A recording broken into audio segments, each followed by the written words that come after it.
Welcome to another deep dive. This time we're taking a look at Kristin Hannah's The Women. Oh, an excellent choice. And it's not just the book itself, We've got summaries, a bit about Kristin Hannah, the author, some discussion questions, even some recipes to, I guess, really get you into the world of the story. I love that. It's so cool how we can use all these, different pieces to really explore the novel. Right. And the themes, right? From the Vietnam War's impact on women to, how relationships work or don't during conflict. Yeah, and that actually leads perfectly into something that really stood out to me when I was looking through the materials. Okay, what's that? So, Kristin Hannah, she considered just, fictionalizing everything, Oh, yeah. names, the places, but then she ended up using, the real names of military personnel. Right. That's a choice, right? Yeah, for sure. I think it really shows how committed she was to making it feel real. And, honoring the people who actually served in Vietnam. That must have been really intense for her to research all their stories and then, weave them into the book. Yeah, and you can, almost feel that in the writing, the sense of responsibility. So, okay, let's get into the actual story. The Women, it follows Frankie, Okay. young woman, and she leaves this, super sheltered life on Coronado Island Sure enough. to join the Army Nurse Corps during Vietnam. Oh, wow. What's interesting to me is that, at first she's kind of just, I guess you could say naively patriotic, wanting to be like her brother. Yeah. She doesn't get what war is really like until she's right there in it. It's like she steps into this totally different world. Totally. And that contrast between, her sheltered life and then Vietnam, that really stood out to me. Yeah. No, I totally agree. And, that contrast is how we understand the book, Okay. We see Frankie dealing with, obviously, the danger, but also, how it messes with her emotionally and psychologically, Right. And everyone around her, too. Exactly. And it makes you think about what women went through in the war, right? All the stuff they did and had to sacrifice. For sure. And it wasn't just, waiting at home. Right. They were right there on the front lines, facing the exact same dangers as the men. But people didn't really talk about that, or they, downplayed it. Yeah, it didn't matter as much. Exactly. And The Women really forces us to, look at that and think about how we view women's roles in these situations. Totally. And it doesn't stop there. The book also goes into what it was like coming home after the war. Oh, right. Back to a country that was totally divided over it. Yeah. And a lot of them, they struggled to fit back into normal life. Yeah. Carrying all this, trauma with them. It's almost like they were fighting two wars, the one in Vietnam and then another one, trying to find their place back home. Right. When no one really understood what they'd been through. Which is why, I guess, the novels focus on mental health, especially for veterans. Yeah. It feels so important. Absolutely. It's this reminder that what they went through, it stays with them, and that healing takes, time and understanding. For sure. And speaking of understanding, one thing that always gets me is how the book doesn't shy away from, how complicated relationships are. We see how war, tests family and friendships, how love and betrayal can get all mixed up. Yeah. And how the characters, have to figure out their own morals and what's right and wrong. It's not all black and white, is it? No, not at all. And that's what makes it feel so real. You see all these shades of gray in why people do what they do. Yeah. With Frankie and her parents, for example. Oh, yeah. How that changes throughout the book. Right. At the beginning, they just don't get each other. Frankie feels trapped by what they want her to be. But then, once she's in Vietnam, their whole relationship, it takes on this totally new meaning for her. She gets why they were so worried. Yeah. And starts to really appreciate how much they love her. And then there's Rye. Oh, yeah. Their relationship is the most intense part of the whole book. It's definitely complicated. I don't want to spoil anything. Right. But let's just say there's a lot of passion and betrayal. And it really makes you think about love and forgiveness, especially during wartime. It's not just a side story, though, Yeah. It reflects all the big themes of the book, like trying to connect with people when everything feels broken. Right. And how war can mess with how you see things. What's right and wrong can get all blurry. Yeah, and it's not just the characters' relationships or their personal lives. The whole of America is changing during this time. You get this sense of people being disillusioned, questioning authority and stuff. That's so important. The war wasn't just something happening over there. Right. It was dividing America, Yeah. like splitting it in half. And you see that reflected in what the characters go through. So we've got all this going on. Women's roles, coming home, relationships, how society is changing. And then there's Kristin Hannah herself. She's not just a good author. She's amazing. She's like a phenomenon. Best-selling books, awards, movies, and TV shows based on her work. What do you think it is about her writing that people connect with so much? Well, I think it's how she mixes these huge historical events with like really personal stories. Mm-hmm. She takes these massive moments and makes them relatable because you see them through the eyes of her character. Mm-hmm. So it's not just about Vietnam. It's about what Frankie goes through, her fears, her hopes, all that. It's like she gives a voice to the human side of history. Exactly. It's not just dates and battles. It's the people who lived through it. And that leads us to the discussion questions, which I think are like really smart. I love a good discussion Good, question. they're not just like what happened in the book. They make you think about the deeper meaning. Yeah. And how it connects to our lives now. Absolutely. They Yeah. make you think about, like, are veterans still struggling? Have gender roles really changed? How important is mental health? Yeah, like one question that really got me was, how did society fail to acknowledge what women did in the war? Well, that's a good one. It makes you think about, how often we overlook what women do. And not just in war. Right. Exactly. Like everywhere. And it makes you wonder, have things actually changed that much since Vietnam? Yeah. Or are we still kind of doing the same thing? Makes you check yourself. you Yeah. know? Like, what are my own biases? Right. And another question I liked was, how might things be different today? Like the expectations for women and how we treat veterans. That's a tough one. Right? Like, have we really learned anything? It's a question that, like, makes you think about what war really means. Yeah. And how it affects people and, like, the whole country. Okay, so we've got all these big ideas in the story, plus Kristin Hannah's, incredible success, and those awesome discussion questions. But there's one more thing I got to mention. Oh, what's that? The recipes. Wait, recipes? Yeah. We have cheesy pigs in a blanket. Okay. And a Mai Tai mocktail. What do you think? Honestly, I kind of love it. It's like, another way to experience the book. Right. Like, imagine a book club. Everyone's sipping Mai Tais Oh, yeah. and having these cheesy snacks. It just makes it more fun. Totally. Yeah. And it could even, spark some new ideas, right? Maybe the recipes make you think of a scene. Yeah. Or a character, or maybe it just makes the conversation more relaxed. Exactly. It's like learning can be fun, Right. It doesn't always have to be so serious. Sometimes you gotta, add some flavor. I like that. Literally. And speaking of connections, one thing I can't wait to get into is why Kristin Hannah decided to use real names in her book. It's such a powerful choice. Yeah. And I want to know more about, what made her do that and how it affected her writing. It makes you think about, the responsibility of telling these real stories, right? Absolutely. Yeah. How do you balance real history with fiction? Yeah, that's going to be interesting. Yeah, it's like walking a tightrope, right? Yeah. Got to capture what these people went through, but also make the story, work as a novel. I wonder if that's why she hesitated at first. To use real names, I mean. Maybe.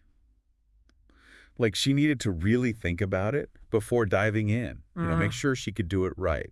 And speaking of doing it right, I want to get back to that whole thing about using real names. It's such a big decision. Yeah. And I'm curious, what was her reasoning?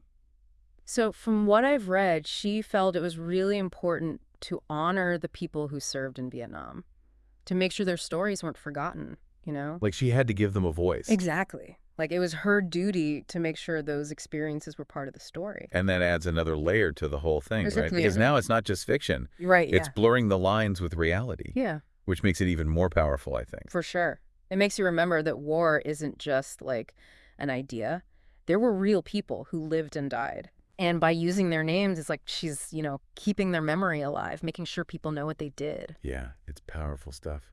And it shows how stories can help us remember history, Okay, so we've talked about how the war affected the characters, their relationships, America as a whole. It's a lot. But there's one thing that keeps coming up in those discussion questions that I want to dig into a bit more. And that's the idea of being a good girl, which is a huge part of Frankie's story. Oh, that's interesting. It sounds simple. Right. But it's loaded, especially in the 60s, all these expectations about what women should be. Exactly. At the start, Frankie's idea of being good is straight out of the 1960s. Yeah. Obey the rules, do what you're told. Be a good girl, yeah. Like, she's stuck in this box. Totally. And then Vietnam happens, and everything changes. Right. Working as a nurse, she sees things that, most people can't even imagine. Making decisions about who lives and dies. Facing, like, the worst of humanity. It's like that old definition of good just shatters. Exactly. Suddenly it's about being brave, about caring for people, about standing up for what's right, even if it's hard. Yeah, even if everyone's telling you you're wrong. It's a huge change for her. Yeah. And it makes you wonder, like, what does being good even mean today? Ooh, that's a good one.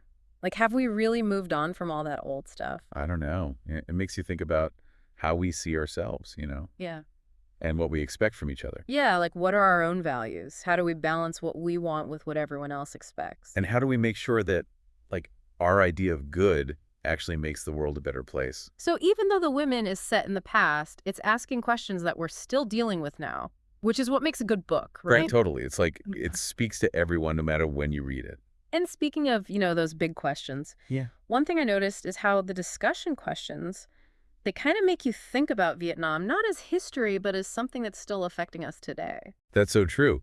The war's legacy, it didn't just end when the fighting stopped. Right. Like, we're still seeing the effects on veterans, on politics, on how we think about war in general. One question asked is like, how would we handle veterans differently now compared to back then? It makes you think, especially with everything they go through coming home. Yeah, PTSD, homelessness, trying to fit back into normal life. It's tough. It's like, are we doing enough to take care of them, to show them we appreciate what they did? And it's not just about, like, giving them stuff. Right. It's about understanding what they went through.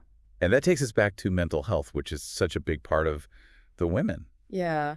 Kristin Hannah doesn't shy away from the trauma, what Frankie and the others go through, both during the war and after. It's heavy stuff. And she really emphasizes how important it is to get help, to not be ashamed to talk about it. And to, like, create a space where people feel safe to share what they're going through. Yeah, that's so important, especially now when we're realizing just how much war can mess you up, even if you don't have physical injuries. Okay, we've covered a lot. The plot of the women, the whole Vietnam War era, what women went through, relationships, how society changed, mental health, the power of stories. You've been busy. But there's one last thing I gotta mention. Yeah. The recipes. I know it's kind of random. It is. But I think it's cool how they can, like, add something extra to the whole experience. I agree. It's different, but it works. Like, imagine you're with some friends having these Mai Tai mocktails and snacking on cheesy pigs in a blanket. Sounds good. And you're talking about the women. It's like you're really immersed in it. It becomes more than just like reading a book. You're experiencing it. Exactly. And maybe the food even, makes you think about certain parts of the story. Oh, for sure. Or the characters. Like, I bet the cheesy pigs in a blanket could represent, like, Frankie's life before Vietnam. Yeah. All safe and cozy.